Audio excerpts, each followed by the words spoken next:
자, 이제 하나 약속을 배우실 건데 왼쪽을 뭐라고 이제 부르냐 하면 저랑 약속이에요. 이제 여러분 기준으로 왼쪽을 차변이라고 합니다. 차변. 이제 회계 약속이에요. 단어 공부하시는 거 저랑 지금 회계 약속. 그래서 왼쪽을 차변이라고 하는데 차가 이게 들여올 차자를 써요.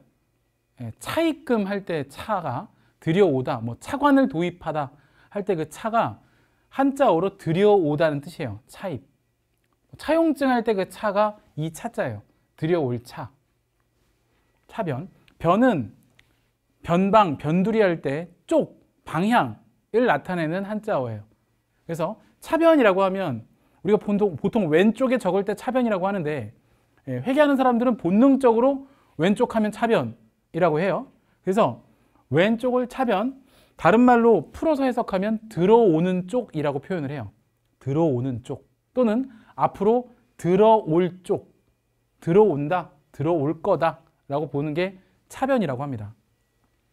자, 그럼 반대로 오른쪽도 있을 거 아니에요. 그죠? 왼쪽이 있으면 오른쪽은 대변, 똥이 아니에요. 대변 알죠? 대는 나갈 대자를 써요. 들여올 차, 나갈 대. 그래서 뭐 그걸 이제 합쳐서 대차 평균할 때 그 대차의 대가 나갈 대자예요. 나가다는 뜻이에요. 그래서 나가는 쪽이란 뜻이에요. 또는 앞으로 나갈 예정인, 나가거나 이미 나갔거나 앞으로 나갈 거거나 뭐 이런 거 얘기하는 건데 이 대자가 뭐 대여점 있죠. 구명조끼 대여소 할 때 그 대 있죠. 예. 대출금할 때 대, 그게 나갈 대자예요. 예. 그래서 왼쪽을 차변, 오른쪽을 대변 이렇게 머릿속에 숙지하고 계시면 될 것 같습니다. 아시겠죠? 좋아요. 자, 그리고 하나 더 약속을 배울 건데 이게 T자 모양이에요. T자 모양. T자 모양인데 이걸 뭐라고 하냐면 T 계정이라고 그래요. 계정이란 말은 많이 들어보셨죠? 뭐 이메일 계정, 구글 계정, 삼성 계정. 계정은 하나의 집이란 뜻이에요. 내 계정을 갖고 있다는 뜻은, 내 이메일 계정을 갖고 있다는 뜻은 이메일을 보내고 받을 수 있는, 그쵸, 하나의 어떤 공간이 있다는 뜻이거든요. 계정. 그래서 T 계정이라는 것도 하나의 공간이에요. 공간의 개념이에요. 그래서 T 계정에 약속을 해놨어요. 그래서 T 계정에 왼쪽을 차변, 오른쪽을 대변이다. 이렇게 약속을 해놨어요. 이건 회계적 약속입니다. 자, 그래서 돈이나 물건이 들어오는 쪽을 우리는 차변이라고 해요. 돈이나 물건이 들어오는 쪽을 차변이라고 합니다. 반대로 그럼 뭐라고요? 돈이나 물건이 나가는 쪽을 대변이라고 서로 약속을 해놨어요. T계정에서는 이러한 약속에 따라서 움직이게 돼 있어요. 이 약속을 꼭 좀 기억하시고요. 들어오면 차변, 나가면 대변. 아시겠죠? 이렇게 돼 있어요. 자, 여기까지는 괜찮으세요? 다 궁금한 거 없으세요? 다 이해하시겠어요? 끄덕끄덕 노노 하시면 돼요. 예. 알겠는 분들은 그냥 끄덕끄덕 한번 해주시고, 모르겠는 분은 마이크를 켜시고 물어보시면 제가 친절하게 얘기할게요. 제가 강의는 잘 못하는데 답변은 잘해드려요. 알겠죠?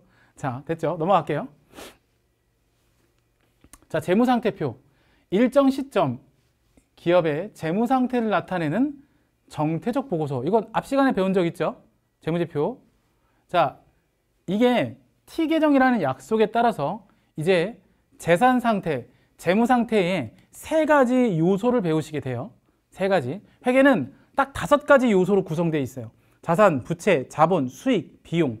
이거 5가지로 다 말을 해요. 네.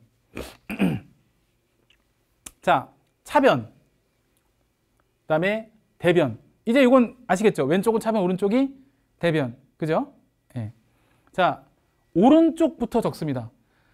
나중에 이제 뭐 기회가 되면 배우시게 되겠지만 회계를 처음에 학문화시켜서 대학에서 강의를 하기 시작한 사람이 루카 파치올리라는 이탈리아의 수학자이자 교수가 있었어요. 예, 또 철학자이기도 하고. 루카 파치올리라는 사람이 회계를 처음에 이제 만들면서 약속을 했어요. 오른쪽부터 먼저 적고 그 다음에 왼쪽을 적자. 이렇게 14세기경에 루카 파치올리가 회계를 학문화시켜서 대학에서 강의를 했다고 전해지고 있어요.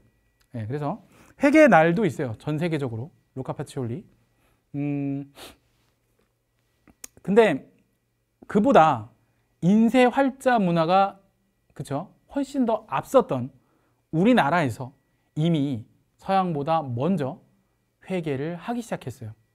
그게 송도사계 치보법이라는 복식부기의 방법인데 우리나라는 이미 12세기경에 만들었어요. 근데 그걸 학문화시키지는 않았고 고려시대 때 개성상인이라고 하는 송상들이 약간 암호화시켜서 자기네들이 얼마를 벌고 얼마를 뭐 이득을 보고 이런 그 중인계층이었던 상인계층이었던 송상들이 널리 활용을 했던 방법이 복식부기 방법이어서 뭐 혹자는 조금 억지일 수도 있는데 12세기경에 개성상인들이 아라비아까지 가고 그랬으니까 이탈리아에 가서 무역을 하면서 그 복식부기 방법을 전달해 줬다.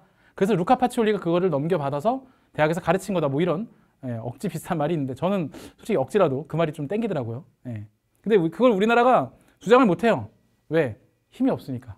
우리나라가 힘이 없어서. 그게 우리나라가 회계 종주국이란 말을 못하는데 저는 회계를 좀 공부를 오래 한 사람으로서 뭐 대학 교수는 아니지만 제가 생각했을 때는 그쪽에 좀 힘을 실어서 우리나라 교수님들이 일치단결해서 학문적 고증을 통해서 이탈리아, 유럽 애들보다 사실 전 세계적으로 미국보다 유럽이 회계가 더 강세가 강해요. 그래서 우리가 나중에 이제 언젠가 배우시게 되는 국제회계 기준도 사실 유럽 국가 연합 EU에서 만든 영국을 중심으로 만든 기준이 국제회계 기준이거든요. IFRS. 지금 여러분들 경영학과 복전인 친구들 또는 순수전공인 친구들이 배우는 IFRS 국제회계 기준이 사실은 유럽 거예요. 미국 게 아니에요. 잘못 알고 계신 분들 많은데. 하여튼 그래서 우리나라가 좀 자부심을 가져야 되는데 힘이 없어서 그걸 말을 못해요. 하여튼 그런 어려움이 있어요. 왼쪽부터 적는 게 아니라 오른쪽부터 적습니다. 그래서 부채와 자본을 먼저 적고요. 그 다음에 자산을 적습니다.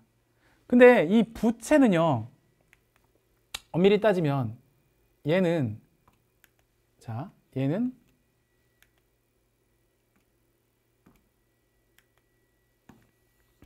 빚이에요. 빚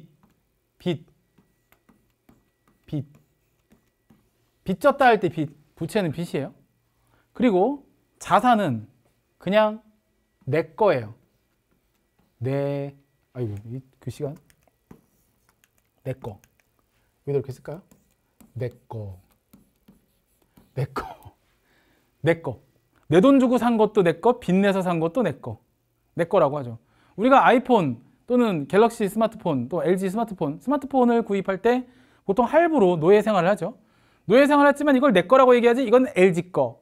뭐 이렇게 얘기 안 하잖아요. 이건 폰 할부금이 이제 한 반 정도 남았으니까 24개월 할부를 했는데 12개월을 내가 완납을 하고 나머지 12개월이 남았다고 해서 이 폰은 반 쪼가리만 내 거. 이딴 식으로 말 안 하죠.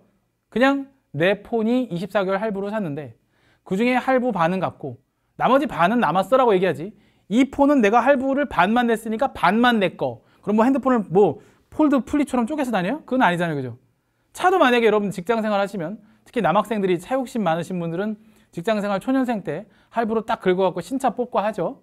근데 그 신차도 그죠? 첫 달 할부금 내면은 바퀴만 내 거. 이렇게 얘기 안 하잖아요. 이 차는 다 내 거. 하지만 빚은 얼마. 그러니까 내 거라는 개념은 진짜 내 돈 주고 산 내 것도 여기 있지만 빚내서 산 것도 결국에는 내 거라는 개념이에요.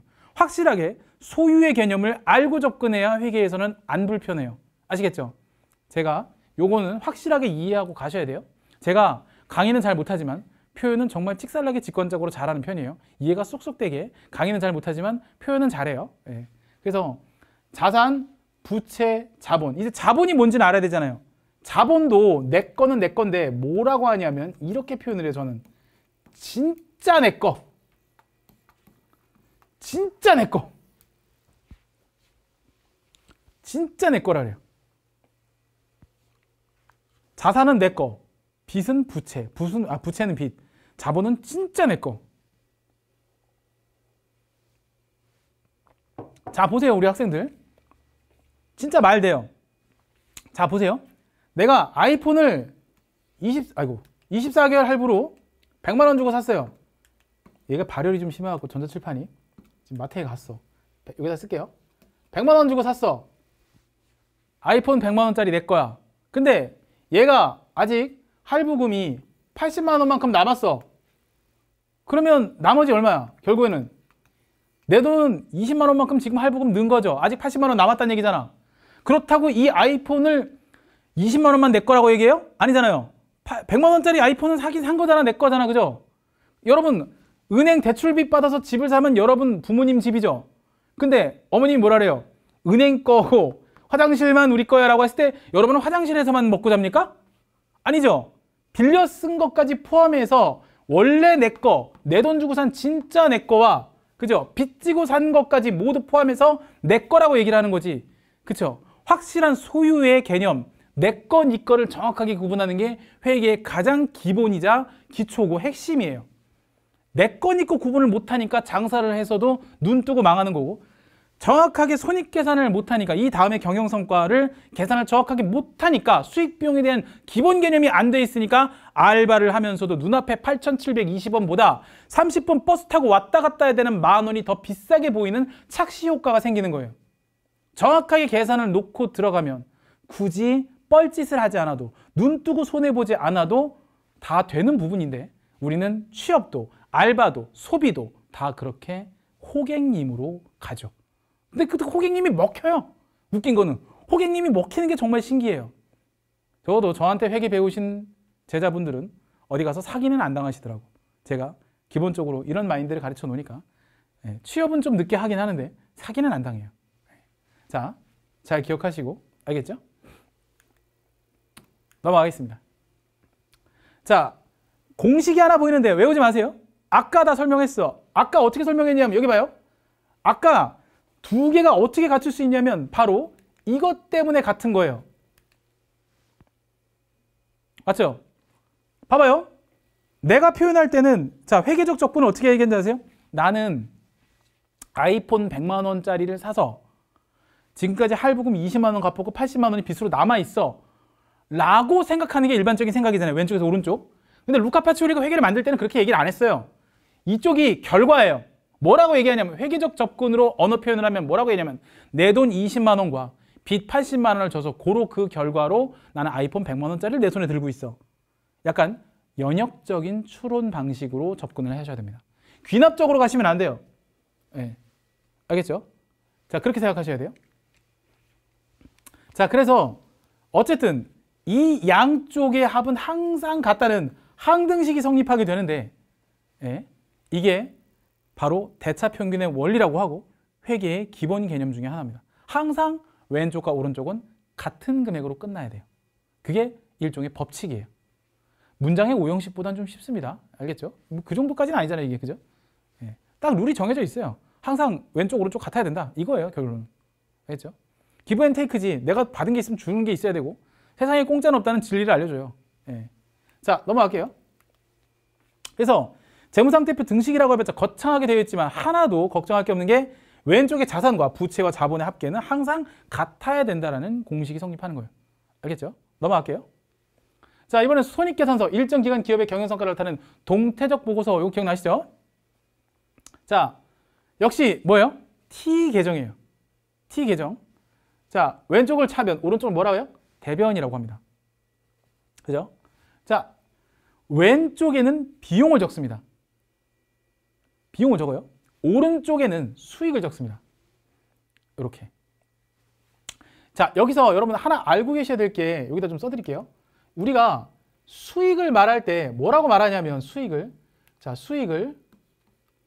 여기다 이렇게 쓸게요. 세로로. 수익을 번 돈이라고 말해요. 번 돈.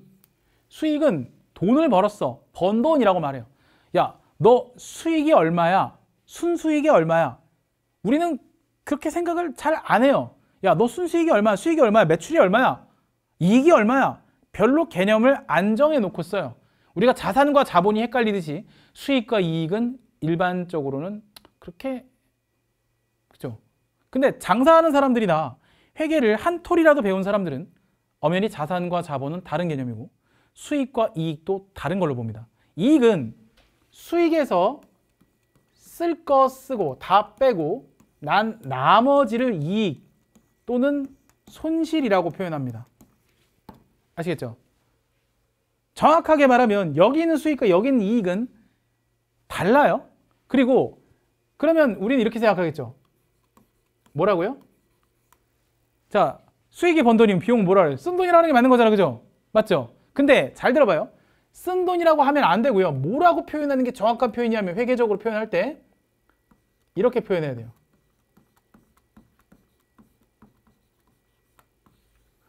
벌기 위해 쓴 돈.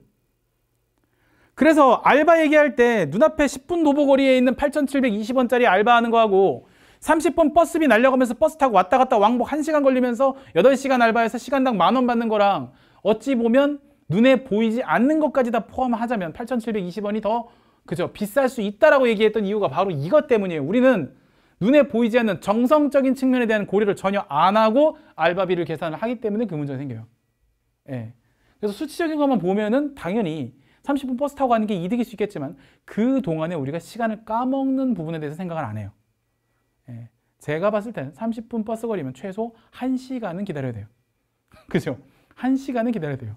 제가 봤을 때는. 왕복 30분이 아니라 왕복 2시간을 계산해야 맞아요. 그럼 사실은 나는 10시간 일하고 8만 원 받는 거야. 그러면 시급이 8,000원이 되는 거예요. 8,720원이 아니라. 그 정도의 머리를 가지고 사회생활 하시면 어디 직장을 가도 절대 손해보지 않는 거래를 할 수 있어요. 회계는 손해보지 않는 거래를 가르치는 학문입니다. 그래서 자, 일단 번 돈에서 벌기 위해 쓴 돈. 그래서 벌기 위해 쓴 돈을 조금 다 유식한 말로 뭐라고 하냐면 원가라고 합니다. 그래서 얘기하죠. 이거 원가가 얼마예요? 백종원의 골목식당. 이거 원가 얼마예요? 원가 얼마예요? 이렇게 얘기하잖아요. 원가가 얼마예요? 원가가 왜 중요하냐? 그 원가를 줄이거나 또 그렇게 얘기하죠. 동선을 줄이거나. 그래서 뭐 백종원의 골목식당 보면 그 메뉴 그거 다 빼요. 막 이렇게 하잖아요. 그죠? 메뉴를 다 없애버리고 막 이렇게 타노스, 뿌노스 이렇게 그거 하잖아요. 그거 왜 그러겠어? 그거 만들 시간에 그 선택과 집중을 해서 메뉴 개발이라든가 관리적인 측면에 힘을 쓰고 그 메뉴 많은 거 별로 안 좋아하잖아요. 백종원이. 근데 되게 아이러니한 거 아세요? 메뉴 많은 걸 별로 안 좋아하는데 프랜차이즈는 되게 많이 내는 게 또 백종원이에요. 그러니까 다각화 전문화를 하자는 거지 문어발은 하지 말자는 거예요. 사실 제가 봤을 때는 백종원을 문어발로다가 오해하는 사람은 저도 백종원 발은 아닌데 그 사람의 경영 철학은 진짜 회계를 오래 한 사람으로서 경영학을 전공한 전공자로서 존경합니다. 예, 저는 되게 사회복지 전공하시고 어떻게 그런 머리를 가지셨나? 되게 근데 어렸을 때 타고났더라고 그분은 또. 제가 봤을 때 빌 게이츠보다 그분이 훨씬 나은 것 같아요. 개인적으로는. 예. 일단 그렇고 자 이익은 그럼 뭐라고 하느냐? 이익을 우리가 뭐라고 표현해야 되냐면 이익은 자 진짜 번 돈이라고 합니다. 진짜 번 돈. 진짜 번 돈. 그래서 아까 뭐 또 설명을 드렸지만 회계에서 진짜라는 거 약간 일본식 한자 조어라 그랬죠. 진짜 번 돈을 순이라고 합니다. 그래서 앞에다가 수식어를 붙이기도 해요. 순이익. 그래서 네가 번 이번 달 순이익은 얼마야? 순이익은 얼마야? 라고 물어볼 때 우리는 뭐라고 생각해야 되냐면 번 돈에서 뺄 거 빼고 진짜 남은 돈이 얼마야? 이렇게 이해하시면 돼요. 알겠죠? 되게 중요한 내용이에요. 자, 그런데 여기에는 중요한 내용이 수익하고 비용밖에 없지 이익은 없어요. 그리고 아까 제가 얘기할 때도 5가지 요소 중에 자산, 부채, 자본, 요건 재무상태표, 수익, 비용만 있지 이익하고 손실은 없잖아요. 그죠? 얘는 5가지 요소에는 포함하지 않습니다. 그냥 수익에서 비용을 빼면 이익이나 손실이 나온다는 결과값만 확인할 뿐이에요. 그것만 조금 주의하시면 될 것 같아요. 그래서 요거는 따로 뭘 개념화 시키지는 않습니다. 아시겠죠? 자, 그래서 공식 하나 나오는데 너무 당연한 공식이죠. 아까 제가 세로로 썼던 공식인데 보이실까요? 그죠? 수익에서 비용을 빼면 플러스 값이 나오면 이익이고 마이너스가 되면 뭐라고요? 손실이 나온다. 이해되셨죠? 괜찮죠? 다 넘어갈게요. 네. 누구나 손해보려고 장사하진 않고 내가 손해보려고 알바를 하거나 내가 손해를 보기 위해서 그쵸? 근로를 하진 않죠. 다 뭐 하기 위해서? 돈을 벌기 위해서. 아, 그런데 돈은 바라지 않고 순수한 어떤 마음으로 근로를 하거나 돈은 바라지 않고 순수한 마음으로 사업을 하시는 분들을 사회적 기업 또는 그죠 자원봉사자 이런 분들이에요. 여러분들이 정말 사회복지에 대한 그런 마음이 강하셔서 마더 테레사의 마음으로 그렇게 사시고 싶으시면 봉사의 정신으로 그 일을 하셔도 되는데 뭐 그러려면 그죠? 그죠? 여기 상담심 사회복지학과가 있죠, 그죠? 근데 제가 가르친 상담심리 사회복지학과는 상담심리 사회복지 쪽을 다 접고 오시는 분들이 많더라고요. 하여튼 그래요. 넘어갈게요. 자, 이제 재무제표 작성 및 보고의 주체인 경영자에 대해서 공부를 할 거예요. 경영자. 자, 경영자는 아까 월급사장이라고 얘기했어요. 그죠? 회사를 대표하는 사람이고 삼성전자의 김기남 대표이사, 김기남 사장, 그 위에는 그룹의 회장이라 할 수 있는 이재용 회장이 있다. 이렇게 얘기했었죠. 그죠? 자, 그러면 재무제표를 작성하고 보고를 해야 되는 주체가 회계 담당자, 회계사가 아니라 경영자예요. 경영자가 최고 책임이 있는 거예요. 우리 선문대학교를 대표하는 게 물론 학생들도 있겠지만 총장님이 그 일을 대신하잖아요.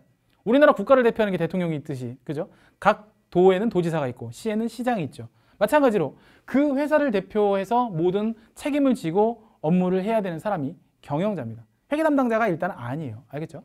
그냥 회계 담당자는 경영자가 지시한 일을 할 뿐이에요. 그래서 나중에 회계적으로 문제가 생기면요, 꼬리 자르기라고 회계 담당자한테 점택이 씌우면 그 새끼 나쁜 새끼예요. 경영자가 책임을 지고 물러나거나 경영자가 책임을 지고 뒷감당을 해야지 맞는 거예요. 원래는 그게 원칙입니다. 그래서 경영자가 막대한 책임을 져요. 그래서 법으로도 정해놨어요. 이건 경영자는 회사의 소유자라고 할 수 있는 주주, 회사의 진정한 주인은 사실은 주주입니다. 주주고 위탁을 받아 회사를 경영하는 수탁 책임이 있으므로 삼성전자의 회장인 이재용 회장이 삼성그룹의 회장인 이재용 회장이 여러 계열사 중에 삼성전자 너 한번 맡아봐, 저기 김기남 그 이사한테 이걸 맡기는 걸 뭐라면 수탁 책임이라고 그래요. 그래서 김기남 대표이사는 이재용 회장한테 삼성전자의 경영권을 수탁을 맡고 운영해야 될 책임이 있는 거예요. 아시다시피 상속세 문제로 요즘 뭐 15조 막 나오던데요, 이번에. 그죠?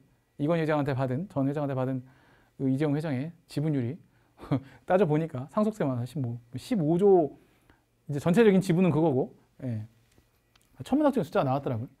수탁 책임이 있으므로 재무제표 작성에 관한 1차적 책임을 진다. 모든 건 뭐가 잘못되면 책임지고 사퇴하세요 하잖아요. 그래서 최고 경영자가 집니다. 기업들도 그렇습니다.